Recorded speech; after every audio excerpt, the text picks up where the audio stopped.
دیکھیے اتنا اہم موضوع ہے یہ نماز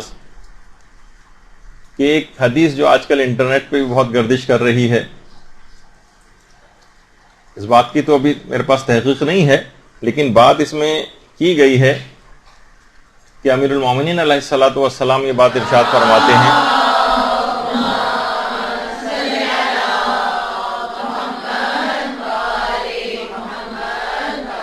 کہ مجھے وہ شخص پسند نہیں آتا جس کی پیشانی صاف ہو اور اس پر سجدے کا نشان نہ ہو۔ مقصد کہنے کا یہی ہے کہ جو عبادات کے اندر سر نہ جھکاتا ہو، پروردگار کو سجدہ نہ کرتا ہو، ایسے شخص کے چہرے کی طرف ائمہ معصومین دیکھنا بھی گوارا نہیں کرتے۔ اس سے کم نماز کی اہمیت پتہ چلتی۔ دیکھیے جو شخص بھی نماز نہیں پڑھتا ہے، اس کے معنی یہ ہیں کہ کچھ گناہ اس کے ساتھ ایسے مسلسل ہو رہے ہیں جس سے اس کی یہ توفیق نماز اس سے سلب ہو گئی۔ جب بھی کہا جاتا ہے نا، ایک جملہ بڑا مشہور ہے کہ جو شخص نماز نہیں پڑھتا تو وہ یہ نہ سوچے کہ اس کو وقت نہیں ملا، بلکہ یہ سوچے کہ کوئی ایسی خطا ہو گئی ہے کہ پروردگار نے اس بات کو پسند نہیں کیا کہ اس کے دربار میں اس کے سامنے آ کر عبادت میں کھڑا ہو۔ کوئی نہ کوئی ایسا مسئلہ اس کے ساتھ ہو گیا ہے، بڑی سیریس بات ہے۔ جیسے کسی کو کوئی بہت بڑی بیماری لاحق ہو جاتی، اس کا کسی کا ذائقہ چلا گیا، مثلا کسی کی جو ہے وہ سماعت کی قوت جاتی رہی، کسی کی بینائی جاتی رہی، اس کا مطلب ہے کہ اندر کوئی ایسی بات اس کے ساتھ ہو گئی کہ اس سے یہ توفیقات اس سے سلب ہو گئی۔ ہم دیکھتے ہیں کہ بازار جو ہیں وہ سلسلے میں بھرے ہوئے ہیں، سینما بھرے ہوئے ہیں، کھیل کے میدان جو ہے وہ بھرے ہوئے ہیں، لیکن جب نماز پڑھنے کا کوئی موقع اور محل آتا ہے تو اس وقت بہت کم نمازی ہم کو نظر آتے ہیں۔ یہ بہت بڑا المیہ ہے۔ لوگ کہتے ہیں کہ بھائی کیا کریں، آج کل وقت اتنا زیادہ مختلف چیزوں میں چلا جاتا ہے، صرف ہو جاتا ہے، روزگار کے سلسلے میں مصروفیات ہیں، بچوں کے سلسلے میں مصروفیات ہیں، لیکن باقاعدہ پروردگار نے کہہ دیا قرآن میں کہ ایمان والو، تمہارے اموال اور تمہاری اولاد تم کو کہیں اللہ کے ذکر سے غافل نہ کر دیں، کیونکہ جو شخص بھی ایسا کرے گا اور اللہ کے ذکر سے غفلت اختیار کرے گا تو صریحاً نقصان اٹھانے والوں میں سے ہوگا۔ تو اس سے پہلے کہ موقع ہاتھ سے نکل جائے اور ایک ایسا موقع آ جائے کہ جس میں پھر واپسی کا کوئی امکان نہیں۔ میری ایک بڑی پسندیدہ تصویر ہے جسے میں اکثر دیکھتا ہوں، یہ والا موقع سمجھیں کہ قبر میں انسان لیٹا ہوا اور آخری پتھر رکھے جانے والے، اب سارے دنیا کی تمام چیزوں سے اب اس کا انقطاع ہو جائے گا، قطع تعلق ہو جائے گا، اور پروردگار کی طرف اب ایک بڑا سفر شروع ہو جائے گا۔ اس موقع کے آنے سے پہلے اپنے آپ کو ٹھیک کر لینا، اپنی نمازوں کو بہتر بنا لینا ہے، اپنی عبادات کو بہتر بنا لینا ہے۔ تو اور اتنی عبادت کرنا ہے کہ اسلام کا تقاضا بھی ہے کہ گویا مومن ایک خود مجسم نماز بن جائے۔ تو بہرحال ہم یہ دیکھتے ہیں کہ ہمارے امام حسین علیہ الصلوۃ والسلام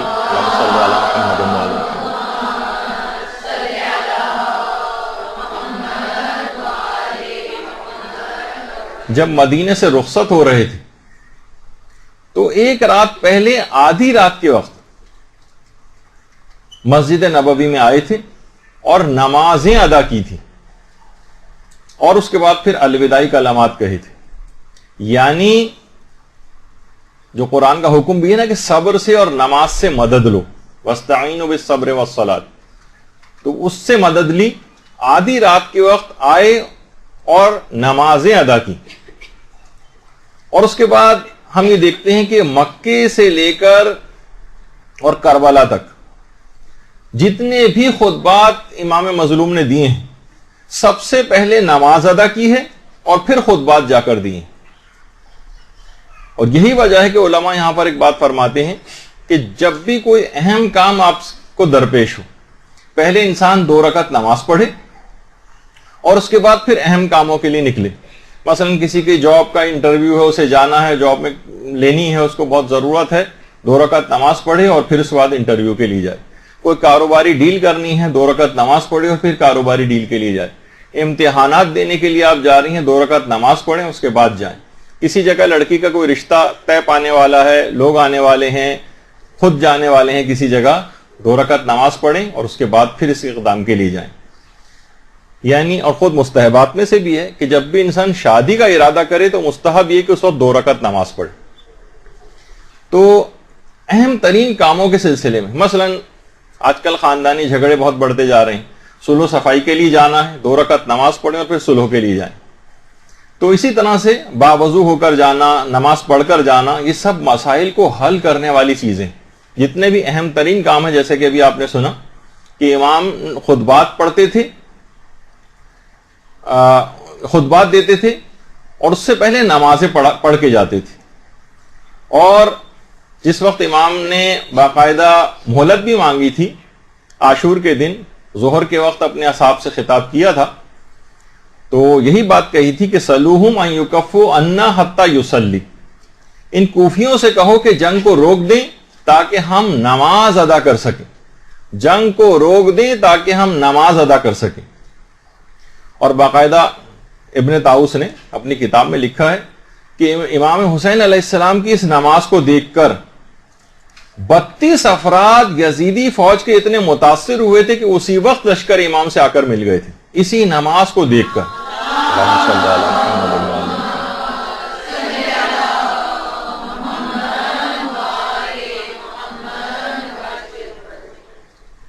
حضرت ابو الفضل عباس علمدار علیہ الصلوۃ والسلام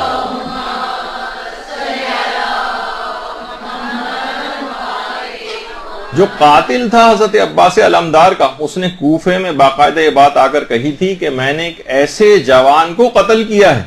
جس کی دونوں آنکھوں کے درمیان پیشانی پر سجدے کا نشان تھا. یعنی جو بات اس نے حضرت عباس کے متعلق کہی. تو اب آپ دیکھیے کہ خود امام حسین علیہ السلام نے جس طرح کے جملہ بھی مشہور ہے سنتی ہیں کہ نماز کو انہوں نے بچایا. اور یہی وجہ ہے کہ جو باقاعدہ فضیلت ہے ایک اور مسافر کو اس بات کا اختیار ہے کہ حرم امام حسین علیہ الصلوۃ والسلام میں اللہم صلی علی محمد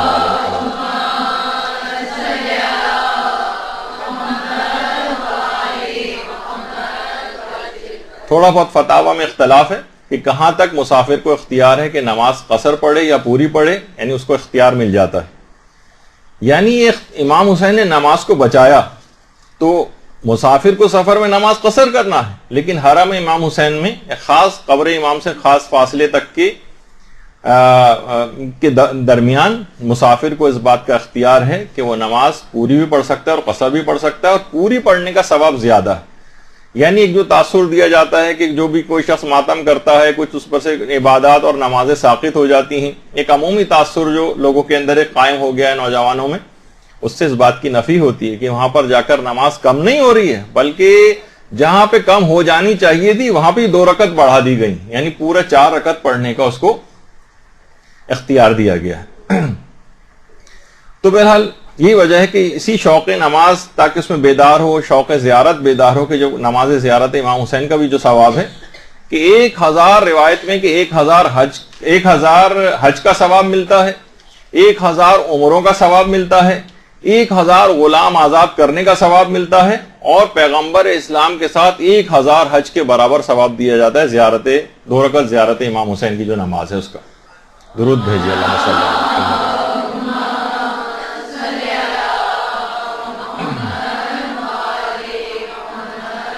دیکھیے نماز کو بہت ساری دیگر چیزوں سے علماء نے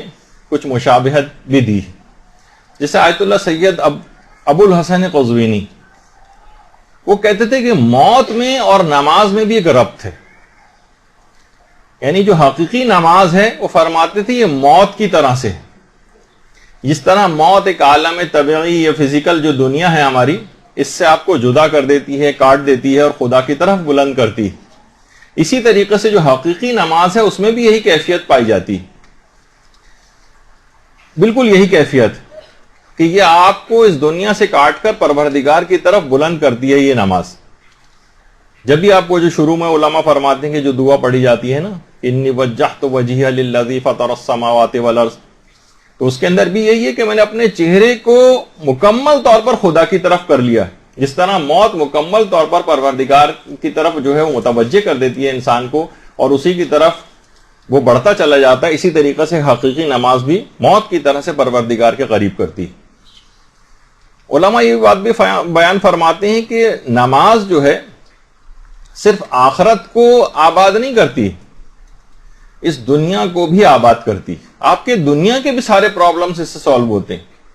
کسی شخص کی اگر دنیا درست ہو جائے تو اس کو آخرت کا درست کرنا آسان ہو جاتا ہے. ورنہ ادھر ذرا آپ کو پتہ ہے کہ تنگی رزق آ جائے، معاش کی کوئی پریشانی ہو جائے، انسان حرام کی طرف چلا جاتا ہے، حرام کاموں کی طرف چلا جاتا ہے، رشوت لینے لگتا ہے. ذرا سا معاش کے اندر تنگی آئی تو بہت کم افراد ہیں جو اپنے آپ کو اس لحاظ سے حرام سے بچا پاتے ہیں. تو اگر دنیا کے کام بھی نماز دنیا کے کام بھی آسان کرتی ہے، وہ رزق کے اندر بھی وسعت لے کر آتی ہے، جیسے کہ ابھی آگے چل کر آئے گا. تو صرف آخرت کا ہی اس کے اندر مسئلے مسائل کا حل نہیں ہے، بلکہ دنیا کے بھی تمام مسائل کا حل نماز میں. اور یہی وجہ ہے کہ جتنے بھی بڑے بڑے عرفاء ہمارے گزرے ہیں، ان کے بھی جو استاد تھے آیت اللہ سید علی آقا قاضی، جن کا اکثر و بیشتر ذکر آتا ہی رہتا ہے، وہ خود فرماتے تھے کہ اگر کوئی شخص اپنی نماز کو درست کر لے، فقط نماز کو درست کر لے، اور اسی موضوع پر ہمارا درس بھی چل رہے ہیں، بہترین نماز کیسے پڑھیں.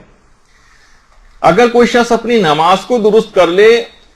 اور اسے مقامات معنوی حاصل نہ ہو تو وہ میرے چہرے پر آ کر تھوک دے. اتنی اہم ترین چیز ہے اپنی نمازوں کو اور اپنی عبادات کو بہتر سے بہتر بنانا، کہ اگر کسی شخص نے اپنی نماز کو بہتر کر لیا تو بہت بڑے مقامات معنوی جو روحانی اور عرفانی مقامات ہیں اس کو حاصل ہو جائیں گے. کہا کسی کو حاصل نہ ہو وہ میرے چہرے پر آ کر تھوک دے. آیت اللہ علی آقا قاضی نجف اشرف میں جو وادی السلام جو قبرستان ہے، وہاں پر ان کی قبر مبارک بھی ہے. تو یہ کیسی چیز ہے. اسی طرح سے آیت اللہ حسن علی نخودکی اصفہانی، جن کے نماز کے بعد کا عمل اکثر آپ کرتی ہیں،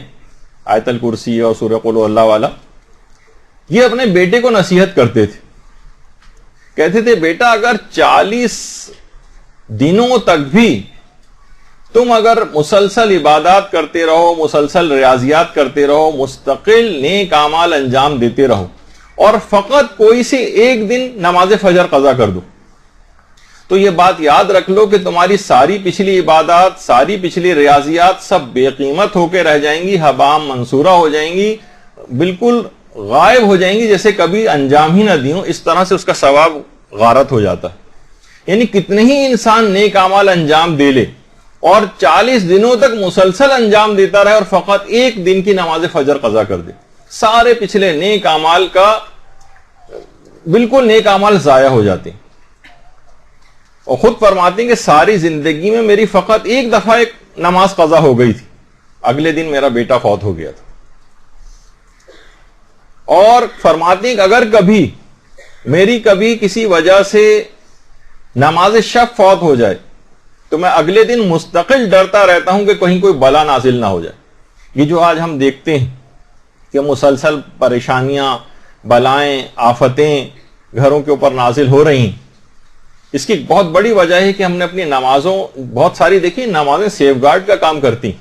یہ بالکل روکتی ہیں، یہ بلاؤں کو نازل ہونے سے روکتی ہیں. جیسے کہا نا کہ نماز شب بھی اگر کبھی مجھ سے فوت ہو جائے تو اگلے دن ڈرتا رہتا ہوں کہ کہیں کوئی بلا نازل نہ ہو جائے، تو وہ بلائیں مستقل پھر نازل ہوتی رہتی ہیں. اتنی اہم ہے یہ نماز. یہی وجہ ہے کہ امام خمینی کی بیٹی خانم مصطفی